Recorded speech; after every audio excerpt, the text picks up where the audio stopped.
a todos, en este video voy a hablarles sobre las obligaciones pro ten rem o a causa de la cosa. Las obligaciones pro ten rem son aquellas que derivan de una titularidad de un derecho real, es decir, derivan de la propiedad o de una posesión de un bien inmueble. Nacen y se establecen por el Ministerio de la Ley, ya que las obligaciones pro ten rem se refieren a las cargas, gravámenes e impuestos que emanan de la cosa.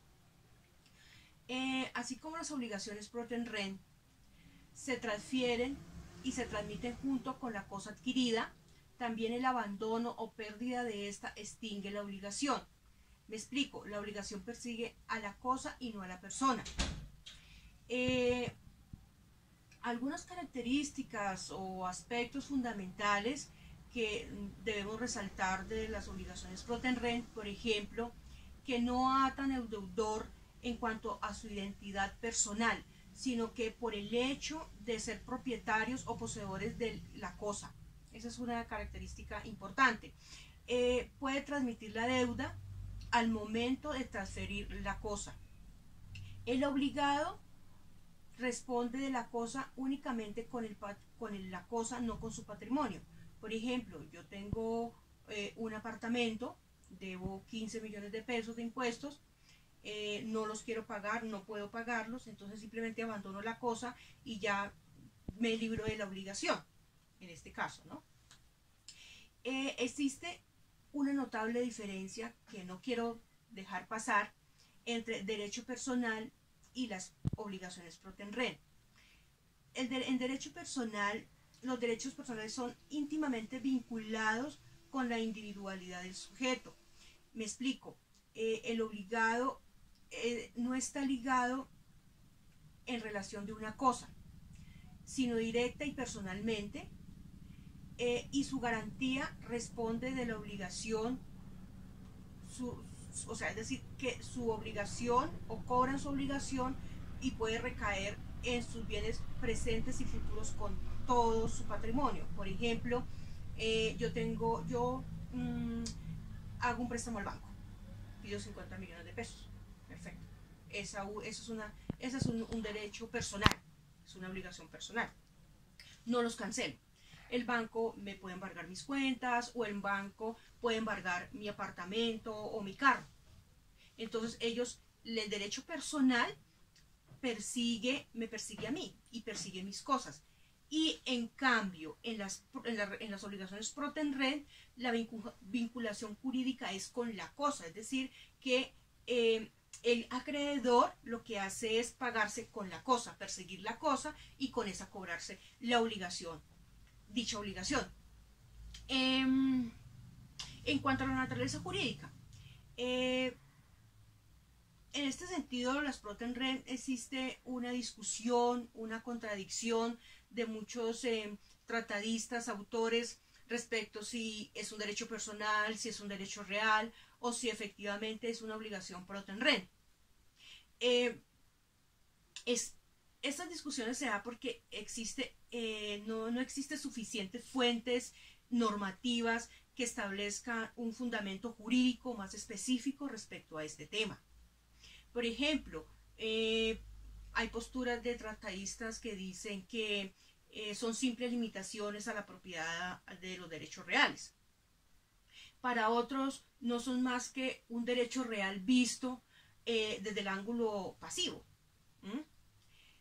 Hay otros que dicen que posee una naturaleza mixta entre derecho personal y derecho real. Pero ya otros que se acercan mucho más a la definición realmente de las pro ten rem, donde dicen que existe una estrecha conexión con la cosa y su relación de señorío sobre esta misma, y que va unida a la atribución de la deuda. Entonces aquí sí se da la definición propiamente de las pro ten rem. Hablemos de nuestro ordenamiento jurídico acá, en Colombia. En nuestro ordenamiento jurídico no existe un listado definido no existe un listado donde nosotros podamos como identificarlas fácilmente estas obligaciones, pero en el Código Civil sí nos enseña o nos muestra algunos ejemplos de estas obligaciones. Podemos decir el artículo 855, por ejemplo, que habla del usufructo. Entonces es de las gravámenes o impuestos presentes y futuros que el usufructuario tiene la obligación de cubrir. También podríamos hablar del artículo 900 sobre demarcación y deslinde. Podríamos hablar del 904, que es sobre la construcción y reparación de cercas divisorias comunes.